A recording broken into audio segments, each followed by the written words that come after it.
Welcome back, everybody. It's me. And today we're going to be talking about the creepiest unsolved mystery in the world. This is the last knock. This comes from a Reddit user who says, I was at my grandmother's house for Christmas dinner when this happened. So this is going to be somewhat long. My aunt had given my grandma a brand new cordless phone for Christmas. The battery was fully charged, and it was sitting on the kitchen counter next to us as we ate dinner. We were just enjoying our meal together. There were only 4 of us total: my mom, my aunt, my grandma, and myself, no one else.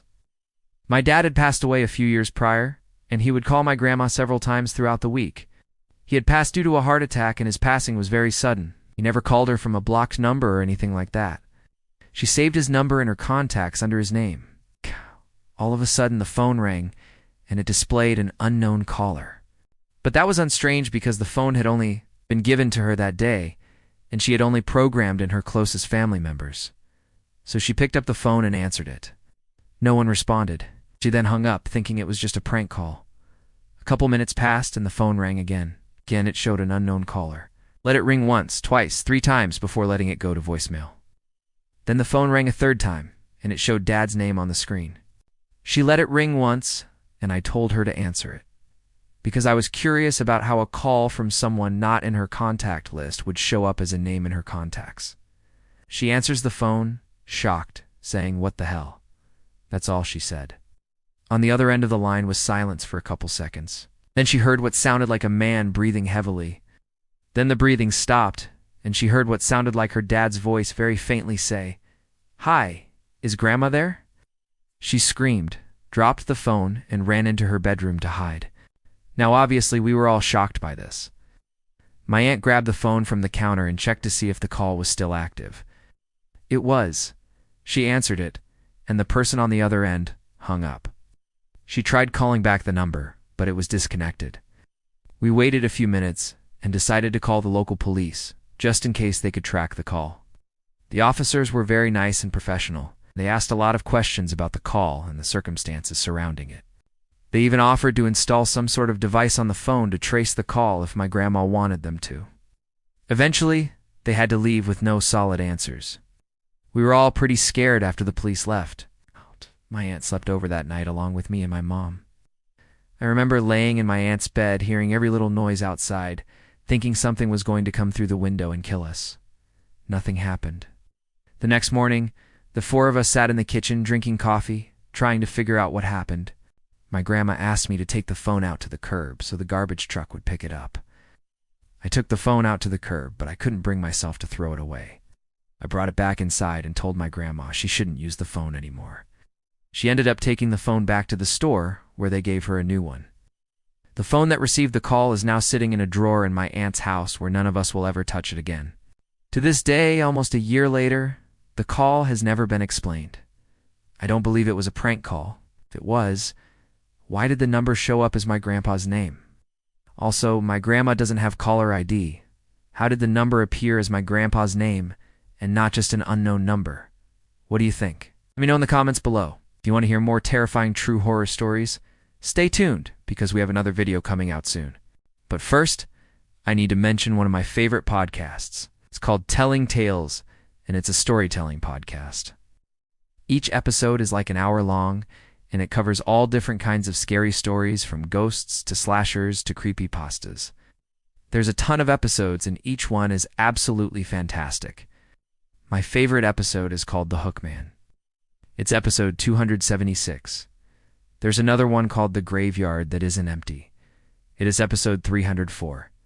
Both of these are phenomenal episodes, and they leave you looking over your shoulder.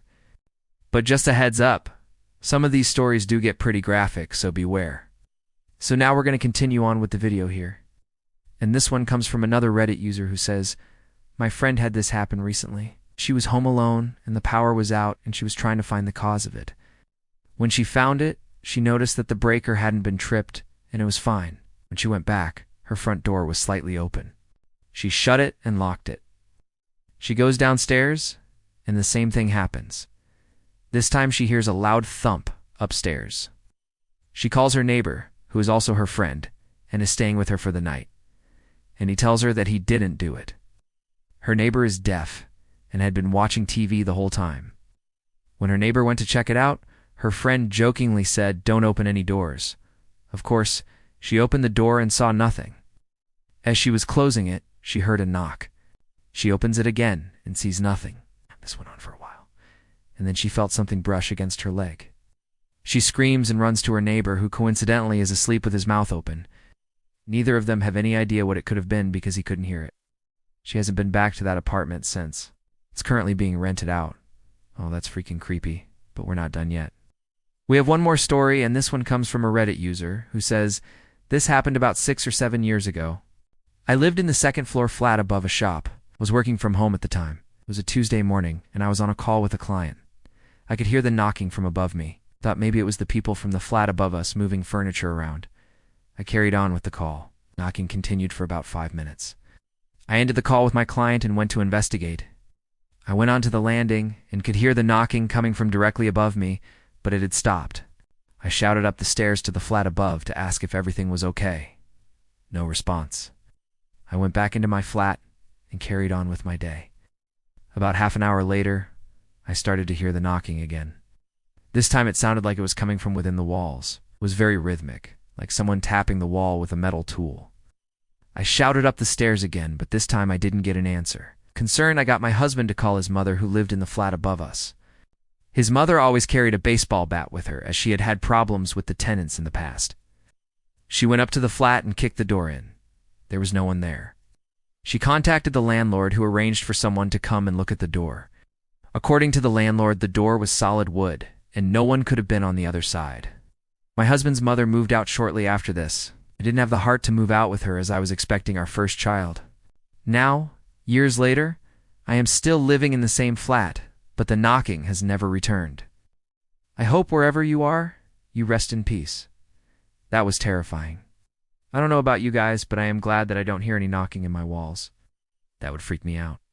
But now it's time for me to pass it off to my good friend, Mr. Nightmare, who will be continuing this series with another video.